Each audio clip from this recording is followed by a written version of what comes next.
Fulfill Radio, a voice you can trust. Broadcasting live presents Two Guys and a Bible with Don Preston and William Bell. Join us each week at 7 p.m. Eastern, 6 p.m. Central as we bring you exciting, sound, challenging, and comforting messages regarding the end times. Thank you for tuning in today. Don Preston is the founder of Preterist Research Institute, or PRI. Don is a prolific author, having written and published 19 books, a host of audio and DVD studies, and is a debater and defender of the full preterist view. His websites are BibleProphecy.com, Eschatology.org, and DonKPreston.com. William Bell is the founder of AllThingsFulfilled.com Ministries and has a website bearing the same name, and has authored 3 books, audios, and DVDs. He has published hundreds of articles and recordings. And now, ladies and gentlemen, welcome to Two Guys and a Bible broadcast with Don Preston and William Bell.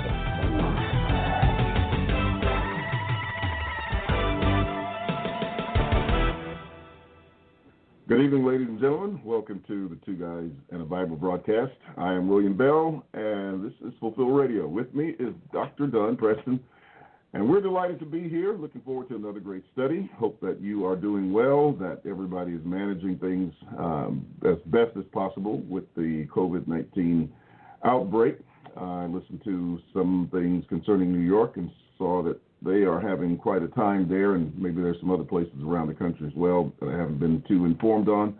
But nevertheless, we're grateful that things have gone as well as they are. Today, I get out of self-quarantine. I realize that there are still some other things going on, but I'll be happy to be out of the house, and so that's good as well. At any rate, Don, how are you doing? What's happening in your world? Well, doing very well, William. Jan and I are both well. Thankfully, there have been extremely few so far, and I will qualify that, of course, by saying so far, outbreaks of COVID-19 here in Carter County of Oklahoma. About 2 weeks ago, maybe slightly over that, we had our very first diagnosed, confirmed case. And as you know, it takes a good little while for the gestation period of that virus to really set in, to manifest itself with the full symptoms. And so here we are only slightly over 2 weeks since the first confirmed case. So it's very distinctly possible that in the next week and a half, that we will have a dramatic increase. It's rather remarkable to me how absolutely swiftly, rapidly, this disease spreads. I mean, you talk about contagious. This is something that is just, it's literally incredible when you consider how swiftly it spreads. But again, thankfully, Jan and I are healthy. You know, she hadn't been out of the house in a week, but the sun's been shining today. Absolutely gorgeous day. And so a while ago, we took a drive. We went into town, went through the drive-by, got a Brahms yogurt, and then we just took a drive out in the country. Didn't see hardly another vehicle, and just really enjoyed the sunshine, enjoyed the day, and came back, and it was good. Now, as far as my personal routine, my office building there in downtown Ardmore, that building was constructed in 1923. And there are three different entrances, but the entire building is now locked to the public. And so I get to the office about 4 o'clock in the morning. I unlock the door, lock it behind me. I go up to the third floor where my offices are the only offices on the third floor. I go into my office. I lock the door behind me. I do my hand sterilization. And guess what? I'm okay. I'm perfectly fine with being all alone, as it were. Now, I'm obviously not totally alone. There are other people, the custodians and the other people who work in the building and what have you. But insofar as people coming in and out of the building all day long, That's simply not happening. It's locked to the public, and they're not able to come in. So that limits my exposure, if you please, to the public.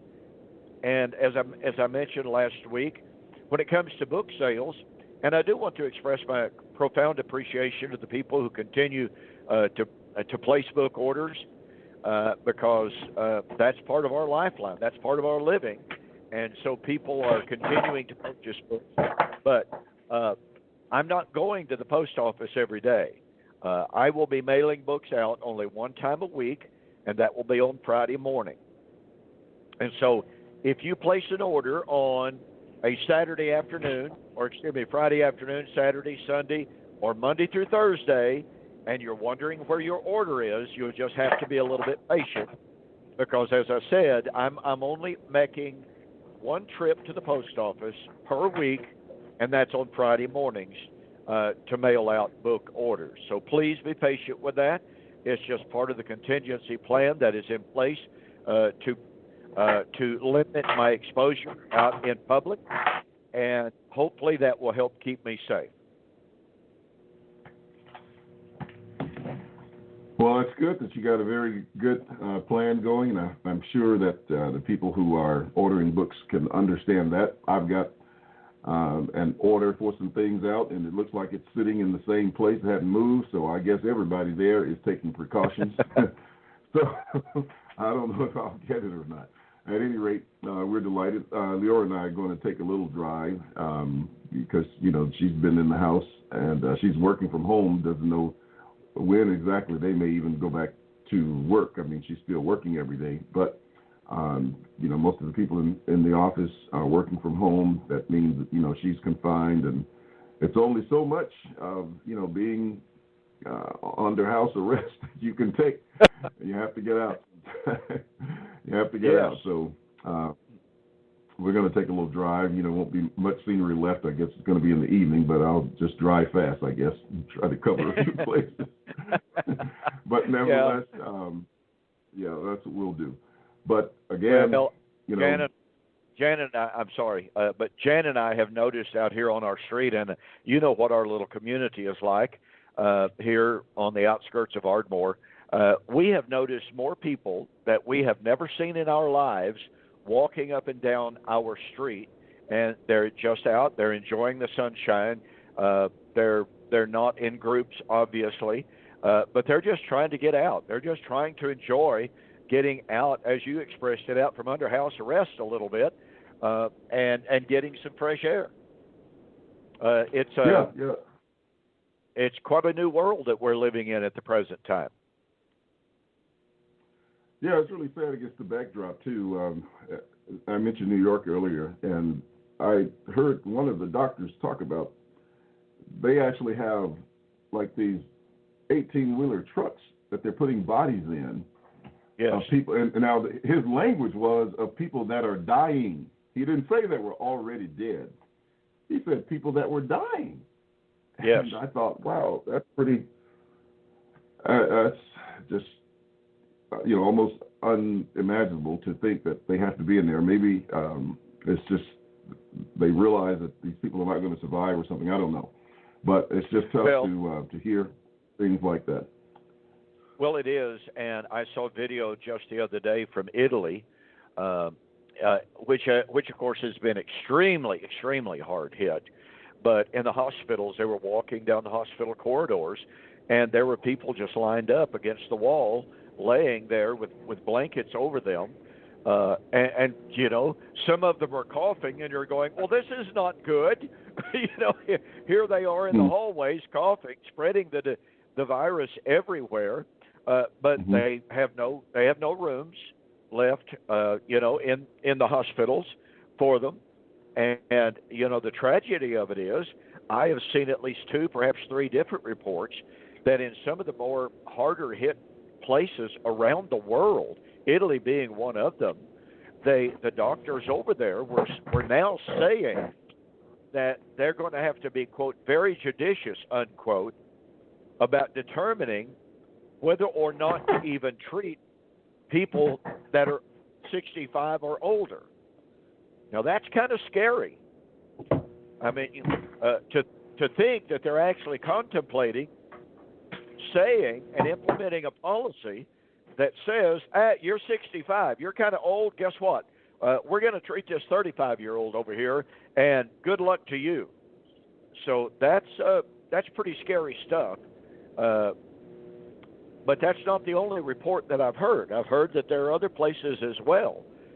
So, again, we're living in some really, really unprecedented times as far as American society is concerned. And I have to say, sitting and watching the news conference by President Trump and the team of medical experts, it's so difficult for me and so distressing, and I must say it's more than a little upsetting to sit and listen to the questions being asked by these politically active, quote, journalists, unquote. I don't think they're even journalists.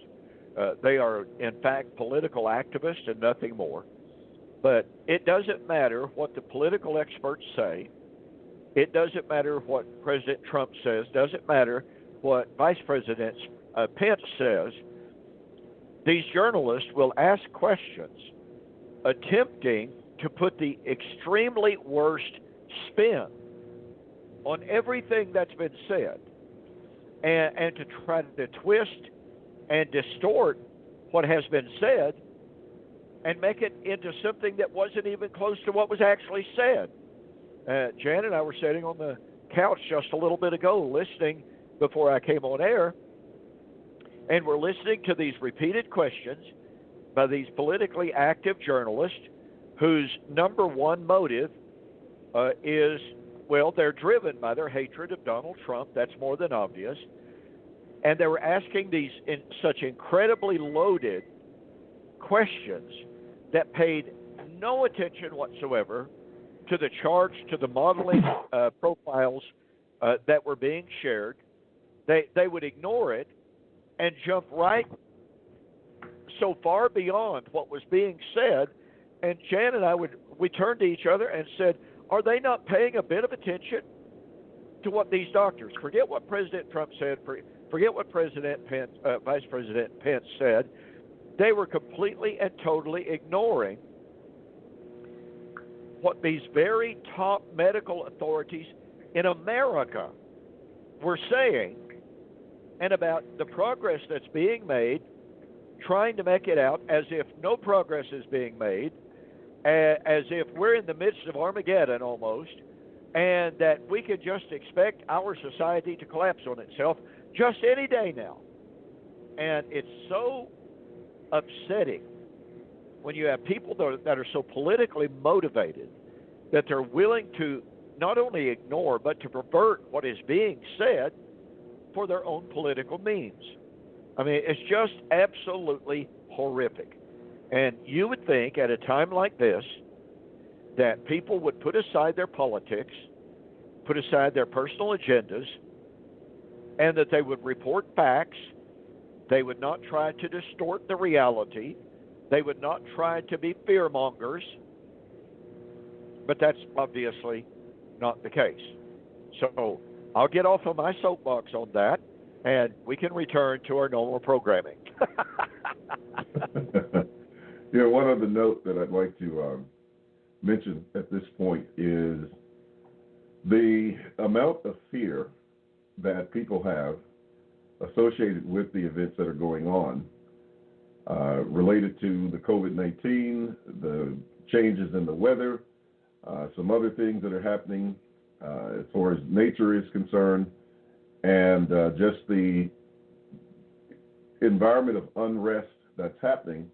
A lot of people really believe that we are at the time of the end of the world, that this is a sign of the end, and that life will be over for everyone in the very near future. And that's one of the reasons why what we teach on this broadcast and in our writings and speeches is so very important to give people something solid that they can rest, their minds on and their hopes on, and knowing that we have something solid and sure. We don't have to worry about those things. It's not to say that, we're not concerned about what's going on around us, but at least we're not worried about the world coming to an end, and that if we just move past this, as you said a moment ago, and it will pass, that, life will get back to normal. Things may change. Things changed after 9/11, and they'll probably change after this with a lot of new policies and et cetera being implemented that are probably going to, wig us out, as they say. But nevertheless, we'll be able to function and move on, and then the person can decide and make changes in their own personal lives as to what they want to do and how they want to adjust to those things. But just to rest and be assured and knowing that, the world is not going anywhere. And it's sad that so many people are losing their lives, during this time. And we just hope and pray that, it doesn't strike anywhere near and close. But that is a concern that many people have. And one final thing is the healthcare professionals who are having to manage this process without the proper attire, the mask, et cetera. And they compared what American doctors are going through. And I have a friend whose sons, two of her sons are doctors. One is a doctor in the emergency room, and so is his wife. And very young, has a small kid, and they don't have enough staff. There's not enough equipment, et cetera, and accommodations for the people who are ill, and it's just continually increasing. And so it's really tough for them. And then they're overworked on top of it. I mean, to the point that they're saying, they're threatening walking out because they're just, treat them as if, you got to do this or whatever. And at the same time, they're getting no rest. They're working 16-hour shifts or more or whatever. And it's really tough. So, people need to at least be mindful of them, pray for them, see if there is any way they can get the kind of equipment that's needed. Like they showed a comparison where doctors in other countries had on the bunny suits, if you please, nothing exposed about them at all. They looked like they were in astronaut suits, so to speak, and were fully covered, whereas some of the doctors in the U.S. had open face masks, et cetera. They have to wash out their medical surgical masks or whatever, the kind that they're using to protect themselves, and disinfect them with Lysol. They're doing this as a routine just so they can treat other people. So it's really, really tough that, in America, we have to face these kind of challenges with such a, pandemic that's going on today. And so I'm just asking everybody to pray for the people in the medical community who are trying to treat this because their lives are also at risk. Well, that's absolutely correct. And you raised some great points there. I got a text message just last week of a good friend of mine. His daughter is an ER nurse, and she had started showing symptoms. And she was tested. Thankfully, she was not. She does not have the virus. She's already feeling better. But the workload, what you mentioned there is absolutely true. The first responders, as they call them, the ER nurses, the ER doctors, are just being worked into the ground because of the workload that is out there, and we just have to admire their dedication. As to the equipment, President Trump has taken note of the fact America was absolutely unprepared. And as he said, he wasn't blaming the former administration. He wasn't blaming any given administration. It's just that America had not been prepared for a pandemic. And as a result of that, there were no massive storehouses of respirators, of masks and proper equipment. And someone actually asked him on one of the interviews just the other day why it was, for instance, that we see the doctors in Italy or in different places completely dressed out in attire. And part of it has to do with the population disparity between those places and their preparation, their preparedness, versus the humongous population centers that we have here in the U.S., coupled with that lack of logistical preparation that has been in place in America for many, many years. Again, President Trump was very clear. He said, "I'm not blaming any of the previous presidencies at all. I'm just simply pointing out we've had a system that's obsolete. It was broken. We were not prepared." But at the same time, when it's pointed out that, when Boeing is now making respirators, when Boeing is now making masks, when General Motors, when Ford, and so many massive corporations, the My Pillow Corporation, which is an incredible corporation, they've turned 75% of their production capacity into making masks and respirators. And so what we are seeing in America truly is an unprecedented industrial response to what was a broken system insofar as logistical materials is concerned. And it's really, really impressive to see the cooperation that is taking place between commercial America, industrial America, and the medical field. The statistics were given a while ago about 2 different brand spanking new diagnostic tests, which instead of taking a week, 2 weeks, 3 weeks to get results back, both of these brand new diagnostic tests that have been invented basically out of whole cloth in a matter of a month and a half. That's absolutely incredible.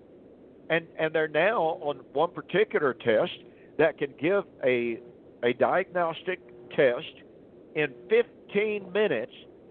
They're getting ready to produce 50,000 units a day of those testing units and begin shipping them out. And so while it's certainly true, unfortunately, that there are some areas in America where there has been a shortage of medical equipment and what have you, from the sound of it, commercial America is stepping up and generating and producing, even inventing product that is going to take care of those shortcomings. I think it speaks very eloquently of the American spirit, of the American drive, and even in the midst of the times in which we are as a nation, we have a lot of disunity going on. But when you see that kind of volunteerism and unity being created, then it's really, really quite remarkable. And, William, I do want to address something else that you said about so many people living in fear. Nothing illustrates that better than a message that I got yesterday morning. This individual, and of course, at the beginning of my YouTube videos over the last several mornings, I've been trying to get a few words of exhortation along the very lines that you stated in your works there. For people to be calm, people to be courteous, or people to just not be caught up in the paranoia and what have you. Well, so this one individual, he said, "Well, I appreciate your words of encouragement. And of course, I have been telling people this is going to pass. I don't know when it will pass. I don't know if it will wear itself out like the swine flu did, swine flu pandemic of 1918 in America, or even the Black Plague of the 15th century in Europe that killed 200 million people, and then all of a sudden it just disappeared. And scientists and epidemiologists still don't know why. It just simply disappeared. So anyway, I've made observation along those lines, and this individual posted to me, and he goes, "But Don, what if it doesn't go away? What if it's always with us? What if it doesn't disappear? What if they can't find a cure for it? Does this mean we're going to have to practice social distancing for the rest of our lives, for the rest of American history, for the rest of world history. What are we going to do if this happens? And I'm going, oh my goodness. I mean, the very fact that some people live in fear and almost expectation of the very worst scenario, the very worst possible scenario, is so disturbing to me. And as a very quick anecdote, some years ago, many years ago now, when I still was in Shawnee, Oklahoma as the minister, there was a fellow from the congregation. He would attend once every blue moon. And I went to visit with him. He's a super nice guy, very, very well-educated guy, very well-read. As a matter of fact, that was basically all he did was read. And I was talking to him. I was asking him why he never attended service anymore except just once in a great while. And he said, Don, I just don't believe that I want to get out of my house when the world can end at any moment. And I said, what do you mean? And he was saying, and of course these were in my days before I understood covenant eschatology. I wasn't teaching by any means the imminent coming of the Lord. I've never taught that. But he said, well, Don, if the Lord doesn't come and destroy the world, he said, what if Russia decides to launch an all-out atomic attack on America? It would all be over. Our world would end. And I said, what makes you think that's going to happen? I said, do you have information that says we're on the verge of that? Well, no, but it could happen. I said, but we can't live our lives in constant fear of what might happen. I said, every single morning when I go out and I get in my vehicle and I drive to the office, guess what? I could get killed in a car wreck. And I knew of a situation at the time. I said, I know of a situation in which a preacher got to his office one morning. There was a man, a burglar, inside the building who snuck up on him from behind, hit him in the head, and killed him. I said, so if I lived in constant fear of what might happen, then I would sequester myself in my house, barricade myself in my house, and never leave. But we can't live our lives that way. And so, like you, I join with you 100% in urging people to be cool, to be calm, to be collected, to be courteous. The great thing about it is, as has been stated on many occasions, we have the best medical research facilities. We have the best medical research personnel. We have the best infrastructure, once we get that up to speed, logistically speaking, with supplies, that is of any nation in the world. We can point to deficiencies that are there because of an obsolete system. We can lament that fact, and we can hasten the day that gets corrected. But they are working on it. Thank God they're working on it. They're working day and night on it. But we should not live in constant fear. Take precautions. Do the social distancing. When I go to the grocery store, Jan doesn't get out and go to the grocery store. I go early in the morning, and there are very, very, very few people there when I go. And I make sure that I don't come in contact with those people. I have probably 7 or 8 bottles of alcohol, hand astringent, in my pickup. The minute I get back in the pickup, I give my hands a real, real good bathing. When my hands are still wet with the alcohol, I rub the inside of my nostrils with that. So, take precautions. Use wisdom. Jesus told us, he did not have the coronavirus in mind, by the way, but he said, be wise as serpents, harmless as doves. And so we just have to realize that we're living in remarkable times. And, look, one of these days, William, hopefully not too far off, somebody, I probably shouldn't mention this, I ought to just mention it to you off air, but I'll do it anyway. Somebody's going to come up with T-shirts that says, I survived Corona. And they'll make a fortune off of it. Oh, yeah. I may order 1 million of those shirts. No, I won't. So, anyway, yes, they are unprecedented times as far as modern American history is concerned. But you know what? As I have said on my morning musings, and as I have said, I produced a couple of Now TV videos on the coronavirus and whether it's a sign of the end and what have you. You know, I pointed out that from the biblical perspective, it really does not matter what happens externally. It really doesn't matter what the politics are. It really doesn't matter what the world scene is.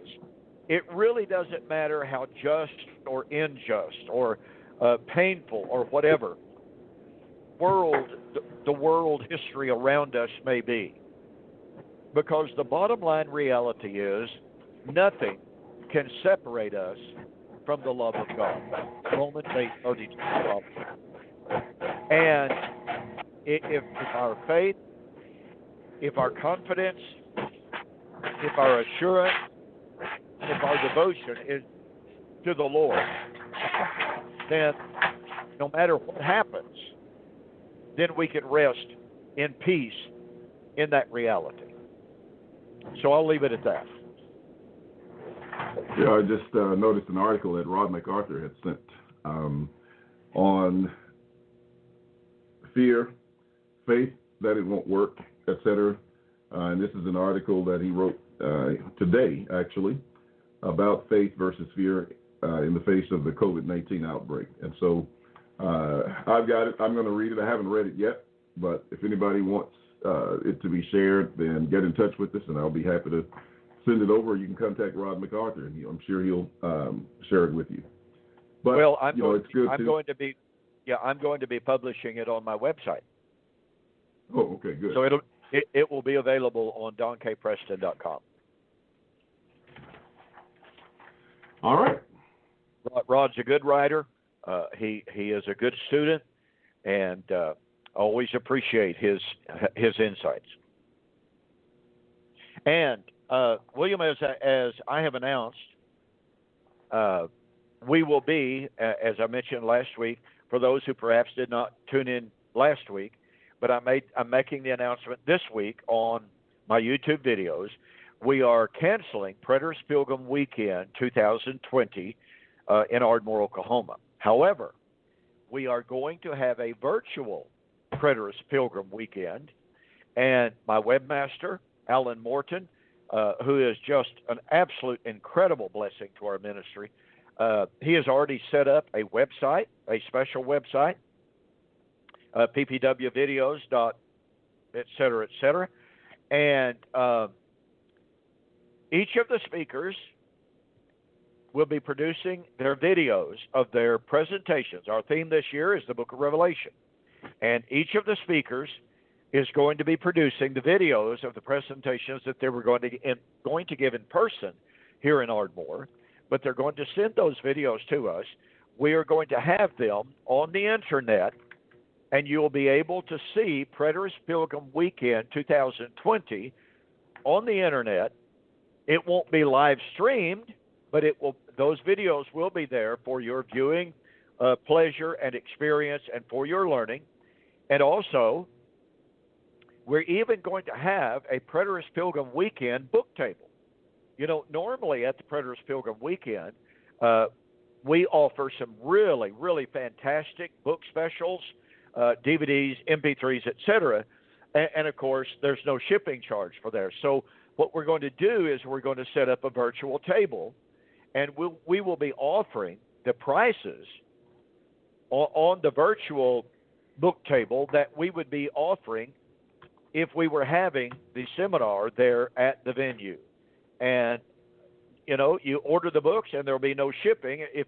You'll have to order a certain amount because we can't pay the shipping on, for instance, a copy of Can God Tell Time, because we would lose a lot of money that way.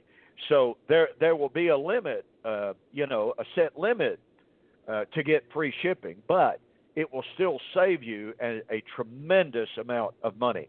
So that's something to be looking forward to. Naturally, William Bell is one of our speakers. And as I mentioned on the program last week, each speaker will be producing a video.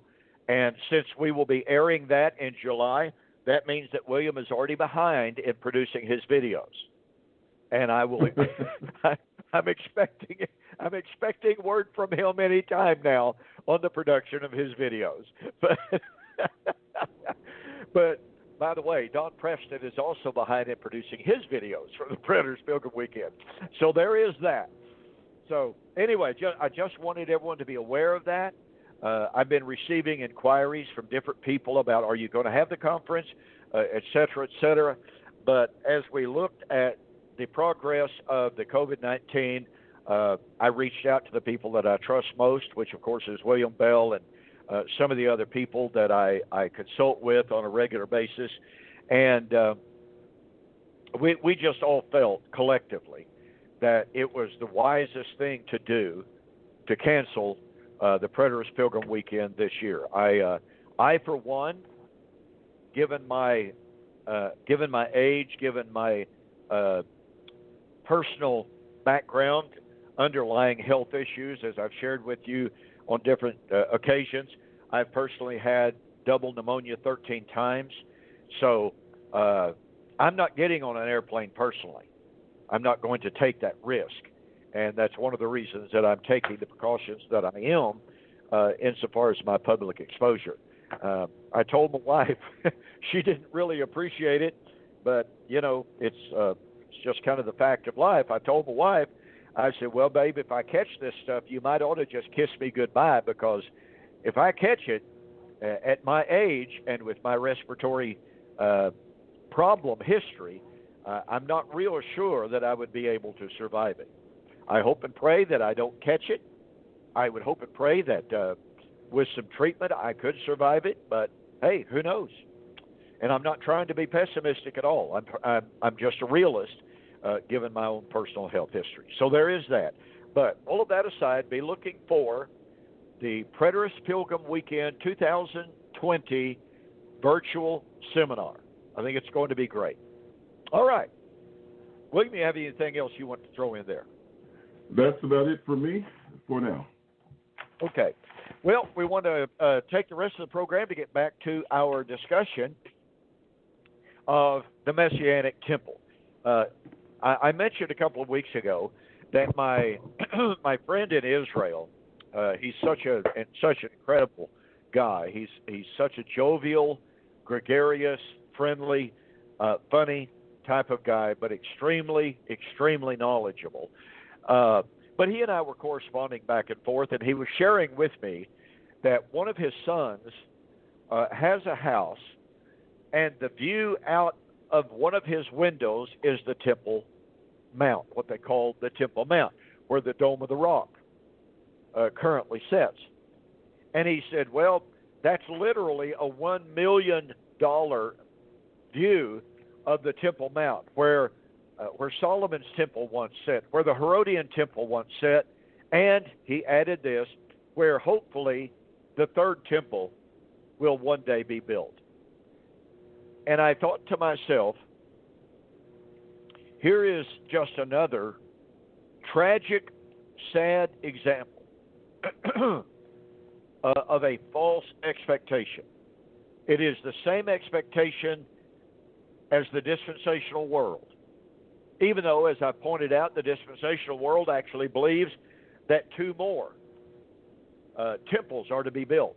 There's what I call the Man of Sin temple, that immediately after the rapture, the Man of Sin signs a peace treaty with Israel, allows them to build the temple on the Temple Mount. We're never given, any. We're never given any specific details as to how that might be allowed. I don't think the Muslims are going to just roll over and say, "Oh, sure, here, build your temple." So, the idea of that is just really kind of ludicrous if you understand the Islamic mindset.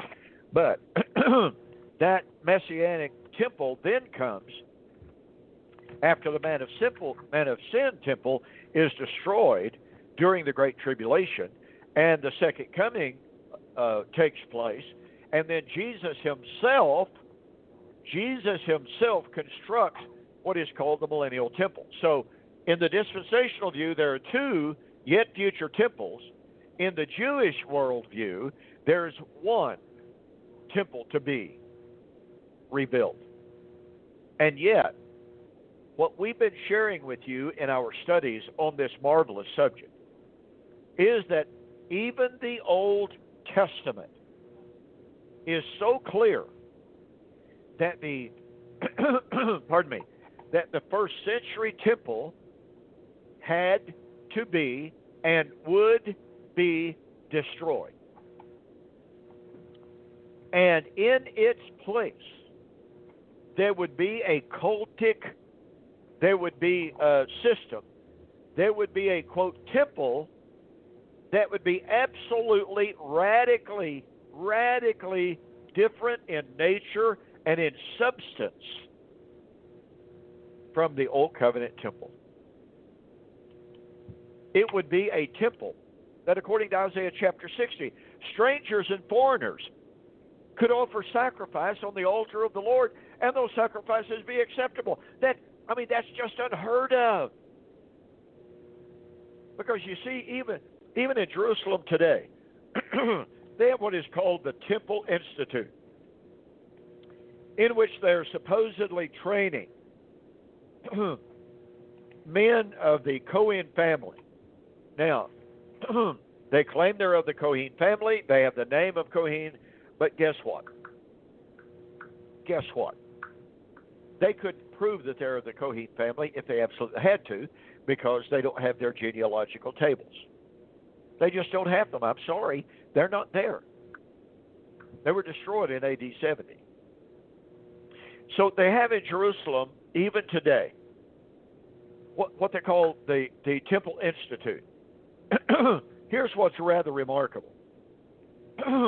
In Isaiah chapter 60, you have the prediction that in the Messianic temple, that in the kingdom age of Messiah, foreigners could offer sacrifice at the altar of the Lord.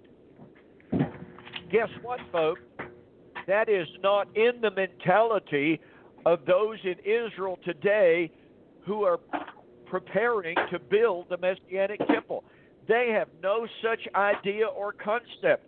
They are limiting their training to what they think are of the lineage of the Cohen family.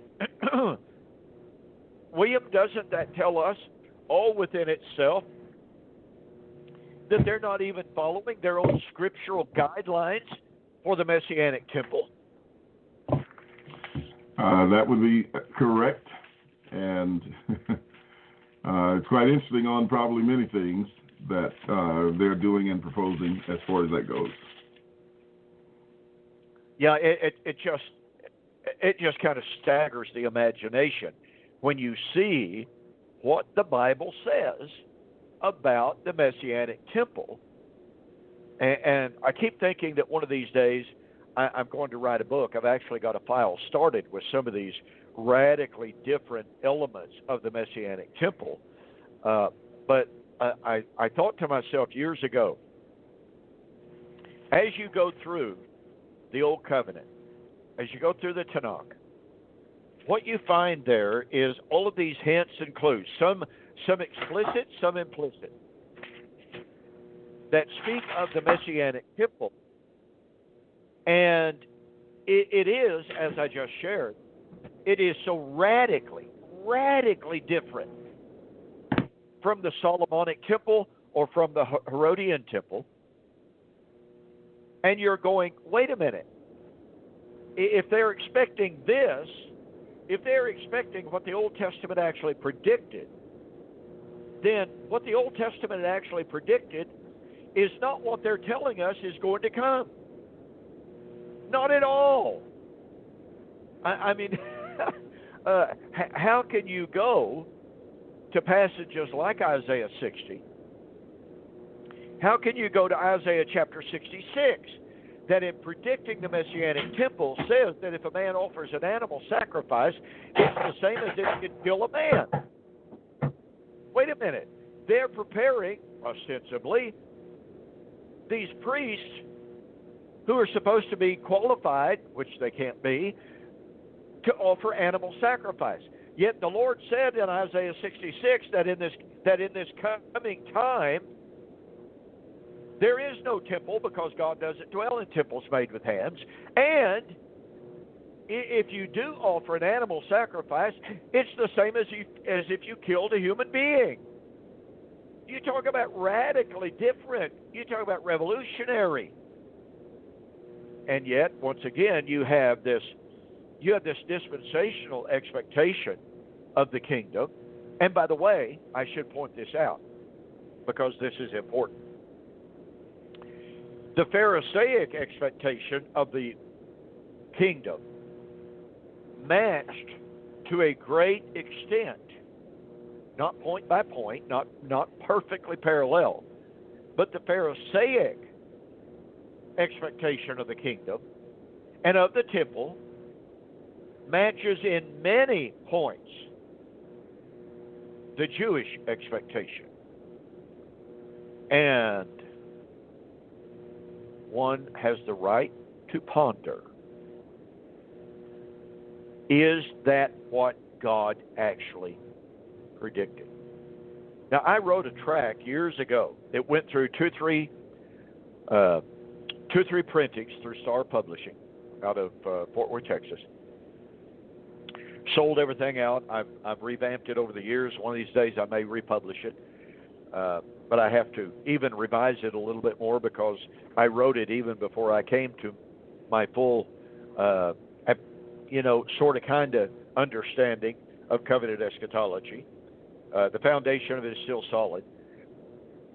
But the premise of that tract was, what would it mean if the Herodian temple, what would it mean if a literal physical temple is established in the kingdom wherein sacrifices, physical sacrifices, are restored? What would that mean? And folks, I want to tell you, it's not a pretty thing.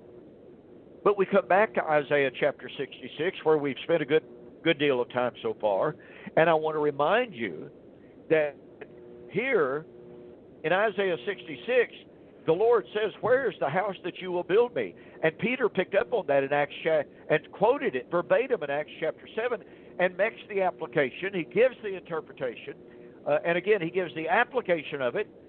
And he's standing there in the marvelous temple of Jerusalem, the Herodian temple.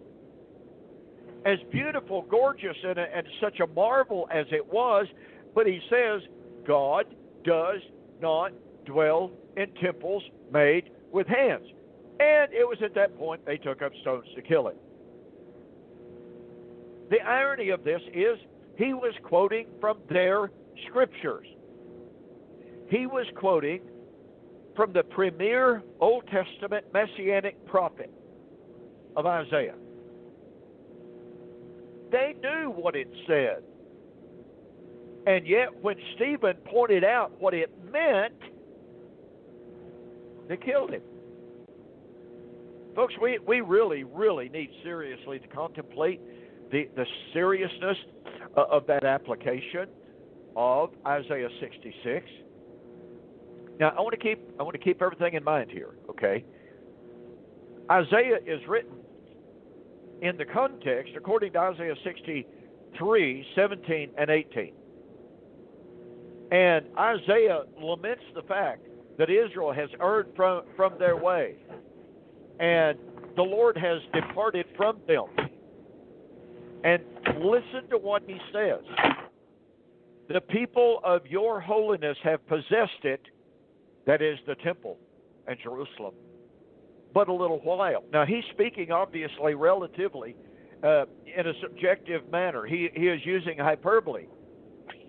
You know, the Israelites had possessed Jerusalem for centuries, and now they're lamenting the fact that they've only possessed it a little while. But notice what he says. Our adversaries have trodden down your sanctuary. So this passage is written at the time of the fall of Jerusalem in 586 BC. That raises all sorts of interesting questions, I know, but I'm not discussing those right now. But the point of fact is, Isaiah 66 is therefore looking forward to a time in which another temple would have been rebuilt, which has to be the Herodian temple, but in which sacrifices had become an abomination to God. But it is speaking of the fact that any temple, any physical temple, could not hold Yahweh's presence. Therefore, the time was coming. And, I think, William, you pointed this out in our previous discussion of Isaiah 66. I think you pointed out that because of the desecration of the temple, the perversion of the priesthood, et cetera, that the sacrifices that were offered at the temple in Jerusalem during the first century were an abomination to God anyway, because they didn't have a genealogically confirmed priesthood. Onias IV, who was slain during the time of Antiochus Epiphanes, was one of the very, very last of the genealogically confirmed priests. Those who took his place, Jason and Menelaus, those were not genealogically confirmed. Those were not purified priests by any stretch of the imagination. And during the first century, well, even before that, when the Romans took over Judea, they sold the high priesthood to the highest bidder. Now, does that speak of a purified, sanctified priesthood? Not really. And so, again, and by the way, I've pointed this out. One of the very reasons for the establishment of the Essene community by the Dead Sea in the Qumran community was because they believed and because they knew that the priesthood and the temple in Jerusalem was a perverted system and was not and could not be pleasing to God. It had to be restored. Well, guess what? The Pharisees believed that was their kingdom expectation. The Pharisees believed that the time was coming in which, in the Messianic kingdom, the temple would be purified and a pure priesthood would once again serve there, offer pure animal sacrifices, and that circumcision would be observed in the most holy way possible, that Israel would return to a righteous keeping of Torah. Now, I should point out they also believed that the Sadducees would be kicked out of the temple because, you see, at the time of Jesus in the first century, the Sadducees basically ruled the temple. They were the ruling class of the temple. So when we look at the Jewish expectation of the physical temple, we look at the Pharisaic expectation of a physical temple, a physical priesthood, a restored animal sacrificial system, purified of all of its impurities and perversions. When we compare that with dispensationalism, there is incredible correspondence between them, but keep in mind what Stephen said. God does not dwell in temples made with hands, and the one who offers animal sacrifices will be as he who kills a man. I just don't know how anyone can get around what Isaiah says about animal sacrifices and about a physical temple. Especially in light of the fact, this is so remarkable. It may seem like a digression at first. I think it segues perfectly. On two different occasions, Jesus went into the temple. And what did he do? He overthrew the money changers' tables. Now, a lot of scholars have looked at that and they have said, what in the world is going on here? After all, the money changers were serving a very legitimate function. Because you see, foreign currency could not be used to purchase sacrifices. Because foreign currency, coins, had images of idols, foreign gods. And so what they did is they exchanged foreign currency for two things. Number one, the temple half-shekel tax, and number two, for the purchase of clean animals. Well, focus in on that half-shekel temple tax. According to Leviticus, I think it's chapter 16, if I'm not mistaken. Have to go back and read that again. Been a while since I read it. But according to Leviticus, that half shekel was a tax paid by Jews. Now, Jewish women could pay that tax. Jewish slaves could pay that tax. And foreign slaves of Jews could pay that tax because they were now considered to be a part of Israel. However, Gentiles who were not in any way associated with the temple or the cultus were forbidden from paying the tax. Why is that? Because that half shekel was specifically stated to be for the atonement of the temple and the people. I mean, this is astounding if we catch the power of that. By overthrowing the table of the money changers who were collecting the half shekel temple tax, which was to make atonement for the people. In other words, that half shekel helped pay for the services of the genealogically confirmed priest, for the high priest, and for the pure sacrifices to make atonement. Okay?